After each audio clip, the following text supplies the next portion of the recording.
সিরিয়ায় ৫০ বছরের বেশি সময় ধরে রাজত্ব করছে আল আসাদ পরিবার। দামেস্ক ছেড়েছেন সিরিয়ার প্রেসিডেন্ট, বিদ্রোহীদের রাজধানীতে প্রবেশ।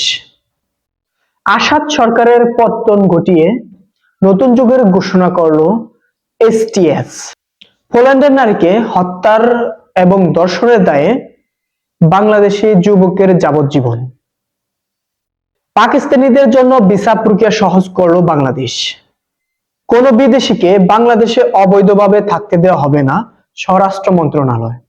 এবছর ১ জানুয়ারি বই উৎসব হচ্ছে না, শিক্ষা উপদেষ্টা মির্জা ফখরুল ইসলাম আলমগীর জানান, আইনি ইস্যু শেষ করে দেশে ফিরবেন তারেক রহমান। ভারতকে ১০ উইকেটে হারালো অস্ট্রেলিয়া। পরবর্তী নেতৃত্ব নিয়ে ভিডিও বার্তায় যা বললেন সিরিয়ার প্রধানমন্ত্রী, সিরিয়াকে আসাদ মুক্ত ঘোষণা করল বিদ্রোহীরা।